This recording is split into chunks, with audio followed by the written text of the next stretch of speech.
Good morning. Today it's a Saturday and I look forward to my weekends a lot because that means I get to do my personal projects and work on it. So like this YouTube video that you're watching on my podcast episodes, but at the same time I also like to use it to work on my client work, just to catch up a little bit.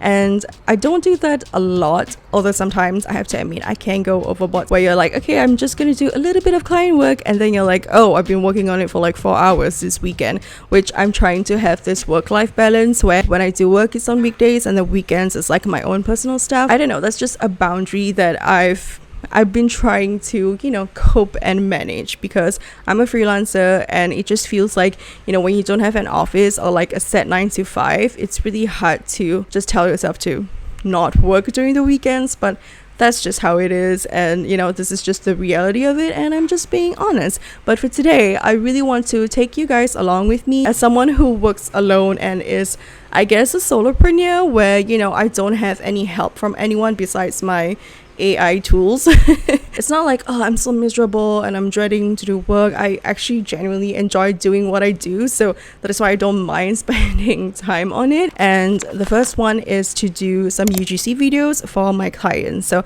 I don't take up a lot of UGC projects. I really want to get back on it just because I genuinely enjoy creating videos, and I thought, what, since I'm presented with this new opportunity, I would just take it and we'll see how it goes. So it is for a plant-based milk, and I promised them 8 videos as part of the deliverables. So I filmed them in batches, so 4 videos yesterday and 4 videos today. 3 of them are recipe videos, and one of it is kind of like a lifestyle video where I think I'm gonna shoot that first just because it seems easier to execute, and I have to go outside to get some of the things to create for the recipes. So that I'm going to review the footage that I shot yesterday and today just to see if things are going well. As someone who is working by herself and I don't have any external help, I would take all the free time that I have, and yeah, maybe it's about time that I actually hire someone to help me with a couple of things like editing or like being on site for content creation. But that's just something that I will think about later on. I don't want to stress myself out. Okay, I'm filming this scene where I am just using my laptop, so this is going to be part of it. One of the things that I do recommend is that when you're doing UGC videos, it's best to wear bright color clothes just because they pop better. So this is just gonna be a scene of me like working from home. Okay, so I'm done filming the first UGC video, which is basically me pretending to work from home, and there will be like a text bubble above my head which will be done in post-production. The color of the clothes itself is a natural visual hook, because when you're wearing something that's bright and it pops in videos, people naturally want to keep on watching it. If you don't have any bright color clothes like this, like I borrowed this one from my mom, you can wear neutral colored clothes that have no patterns and no logos, because I realized when you wear something with patterns or like logos, first of all, logos, sometimes brands don't like it when there are other brands featured in the video, so avoid logos. And if you wear anything that's like patterns with like prints, usually it becomes a distraction. So sometimes when you want to put text overlay on top of it, like people really cannot read it well, so avoid those at all costs. So I hope that tip helps. We are done shooting the second video. The reality of shooting videos, especially when you don't have AC, you just sweat a lot, okay? And I just pray that every time when I do the edits, like when I do post-production and edit the videos on Premiere Pro, I don't see a dribble of sweat on me, because it's really unsightly if you're gonna film videos for a client. So just know that it is warm as hell right now. Okay, so I'm finally done with all the videos. It took me at least 3.5 hours to complete it, and quite honestly, I got a bit frustrated just because some things were not right. So it took slightly longer just because I need to get the angles, or maybe the lighting wasn't great. I'm glad that I got most of the UGC stuff done, because that was definitely a priority. Hello, it is the next day. So I find it really hard for me to do work and vlog at the same time. I love watching those like productive work vlogs, but I don't know how to make it like seamless.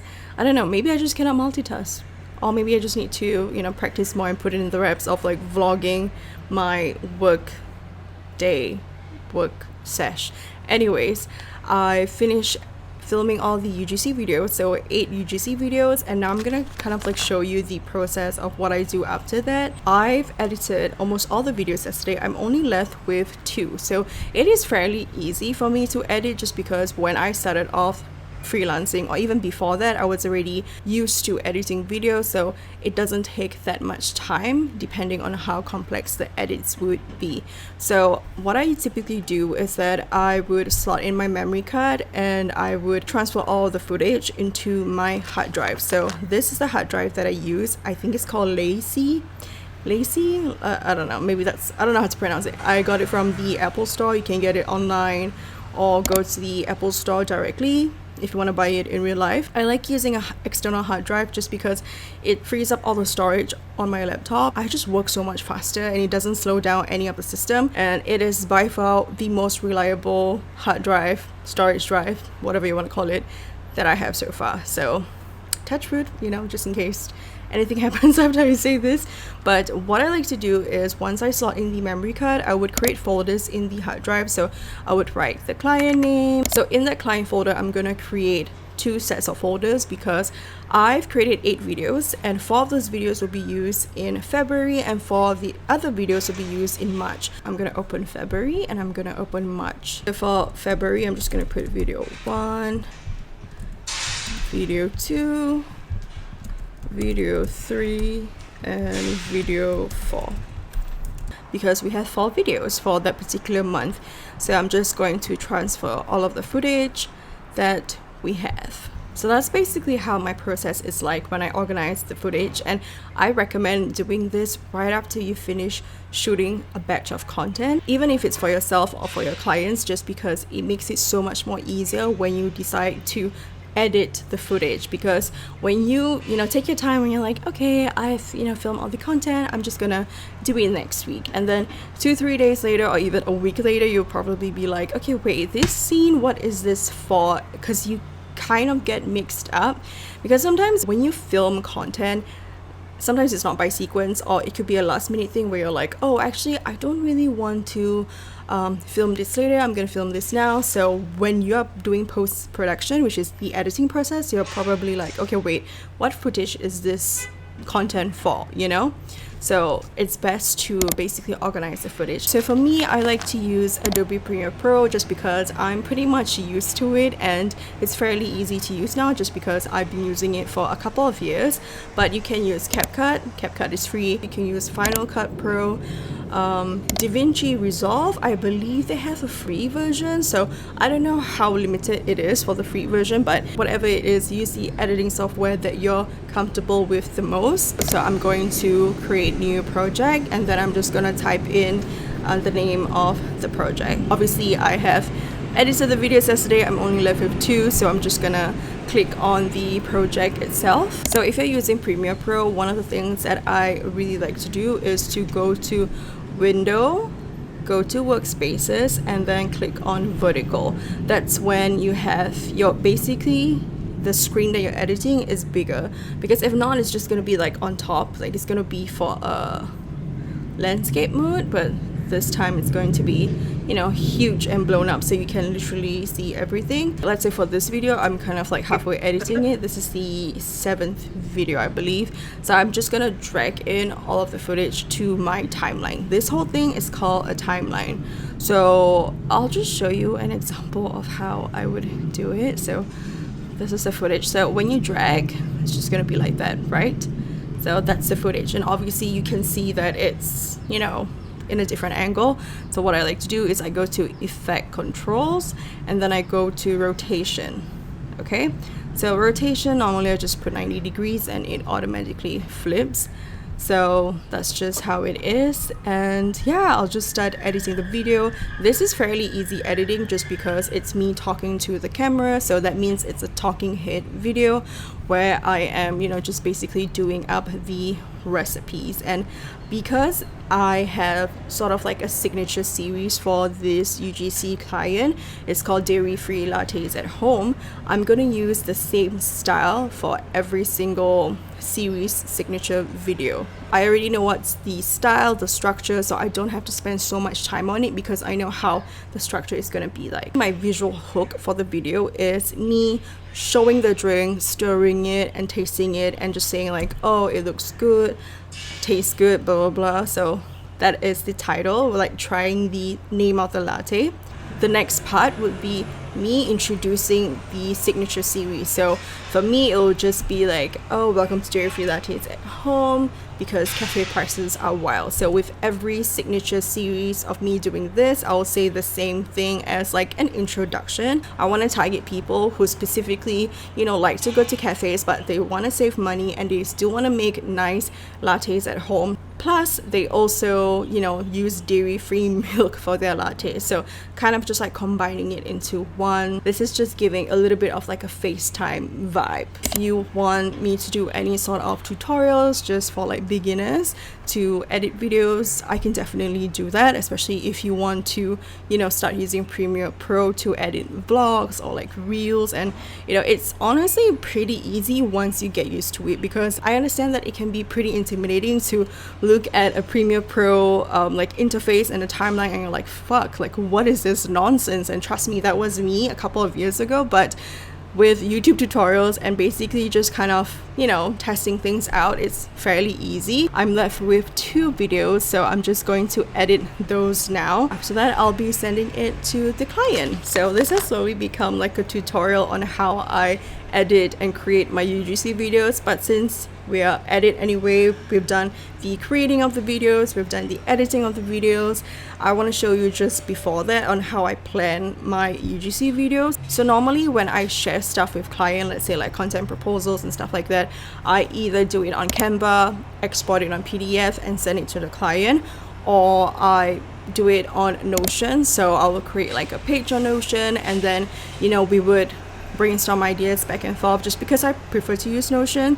But I've realized that most of the clients that I have, they are more familiarized with Google Sheets. So the thing is, it really depends on the client. So I don't really like to overcomplicate things. I just like things to be simplified and make it easy to assess the, stuff that we want to collaborate on. So that's when I create a Google Sheet. And the thing is, I've not used Google Sheets for a long time, but I had no idea that you can make templates now with it, which is pretty freaking cool if you ask me. One of the templates that I use, I actually have no idea what is the name of this template, but it's honestly really easy. You can choose like a lot of the templates that they've already have. Because the brief is 8 videos, 4 videos for month 1, the other 4 videos for month 2, I tend to create a signature series that we can constantly do. Signature series is essentially evergreen content, meaning it doesn't matter what year you're watching the video, it is still relevant.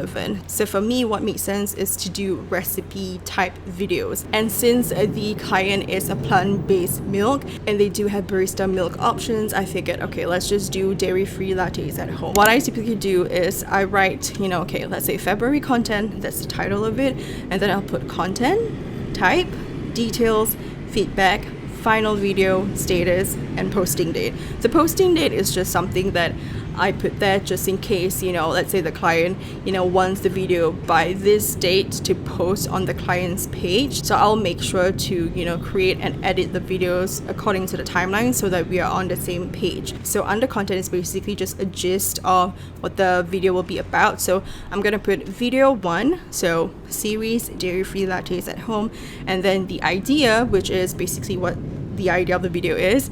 I'm going to put creating the viral Teddy Graham latte from TikTok, which is essentially a brown sugar latte. So I basically linked the Teddy Graham latte just so that the client has, some sort of like a visual representation of what I'm actually talking about, which is really important to source out, example references and link it to your content proposal / ideas. And the product feature, just basically, write in what is the product that you want to feature from them. So the next column is type. Type essentially means content pillars, but because I'm doing, a UGC video, it's not so much of like a social media content calendar type of thing. I just put it as type. So for type, I've actually created 4 different pillars, and one is recipe, so that could be signature series or it could be like any other recipe type of videos.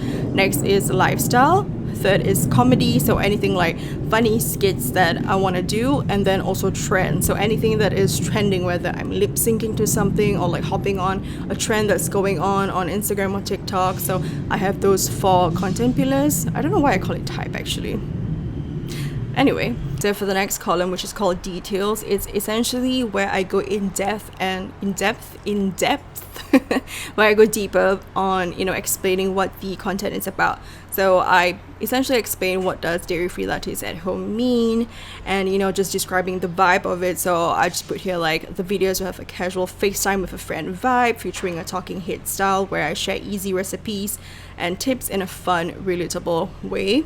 And I linked all of the example references of how the videos could potentially look like. So what I usually do is that I either go on Instagram Reels or TikTok, and then I just type in the example of videos that I want to create. So let's say I'm just going to put like viral lattes, and then a lot of videos will come up, and the top videos that you see that are that have the most views and most shares, saves, I just go to them and kind of like analyze the content on how we can make it into our own style. I do have to say, showing example videos for reference is really important, because sometimes clients, they cannot really visualize what you're trying to say, especially when everything is in text.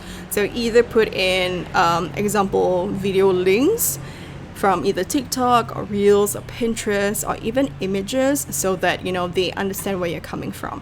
And then I'll put like the example hook and example hook visual as well. So example hook is essentially what I'm saying to the camera, what I'm talking about, and then example hook visual is basically visual, which is the video. What is it that I'm doing in the video that will capture and hook people's attention? The next column is feedback, which is any comments that they have. They didn't have any comments. Essentially, we basically have a group chat where the client would talk to me and they would give me their feedback over there. So the next column is final video. So I basically link the edited video that I've created. So I usually use Dropbox. For me, I'm just used to using Dropbox, to be honest, and also I pay for it every single month, so why not? I just link the video to Dropbox where I upload the final edited video. And next is the status. So the status is basically the status of the video, duh. So it's either in progress, to review, or approved. So right now it is to review because I've edited it. I'll let the client know, and hopefully they will approve everything, and then I don't have to reshoot. That is probably one of the best things, which is you send it to the client and their only feedback is saying that they approve everything. Like, I love that feeling, but obviously it's not realistic, and I understand for obvious reasons. So that is basically how I plan, create, and edit my content for UGC clients. We're approaching towards the end of the month, and that's where we do content shoots, or we have already shot the content and I just need to edit it, create the cover photos, create the Instagram stories, and write the captions, and wait for the client to approve. And so far, when I'm doing social media content for clients, they're mostly pretty happy with what I create for them, so I'm pretty grateful for that. But this year is one of those things where I do want to expand type of clients that I have, because right now they're either like CPG brands or they're like in the food and beverage business. I mean, I do have one which is high-end luxury jewelry, so that's pretty cool because I get to learn where gemstones are from, and diamonds and lab-grown diamonds and stuff like that, which I had no idea what it was about until I actually take on this client. So that's pretty interesting. And I guess that's one of the things that what I really like about the way that I do work is that when I take on different clients, I just get to learn different things from different topics. I guess I haven't really streamlined the creative services that I offer. I do want to do like a revamp. So yeah, that's what I'm going to do. So that's why I'm kind of like pretty vague on like, oh, I want to expand to different clients in different industries, but I'm kind of vague on it just because I've not streamlined my creative services. But I'm gonna do that by this week.